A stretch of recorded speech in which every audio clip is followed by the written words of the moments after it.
আচ্ছা গাইস, আপনি কি কখনো কল্পনা করছেন আমাদের ফ্রি ফায়ার গেমটার এই অবস্থা হয়ে যাবে? কখনোই কল্পনা করেননি। আমরা যারা ওল্ড প্লেয়াররা আছি তারা জাস্ট ওল্ড ফ্রি ফায়ারের কথা শুনলেই পশম খাড়া যায়। আগের সং, আগের গেম প্লে, হিপ হপ দেখলে এই মামা হিপ হপ পড়ছে, একটা স্ক্রিনশট মার, ক্রিমিনাল পড়ছে। আরে বন্ধু, আজকে শুক্রবার, ডকটেক পূরণ করতে হইব। তুই খেলোস নাই, তোর কাস্টম পাবি না, তোর গিল্ডে কিক মারা দেবো রাত 12টার দিকে, শেষ, তুই আর কাস্টম পাবি না। বন্ধু তুই শনিবারের কাস্টম পাইছিস না, তোরটা আগে বানা, আমি পরে বানাবো।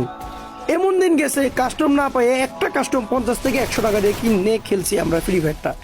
আজকে এই ফ্রি ফায়ারটার কি অবস্থা, 24 ঘন্টার জন্য কাস্টম দেয়, আনলিমিটেড কাস্টম দিয়ে রাখলেও কেউ খেলে না।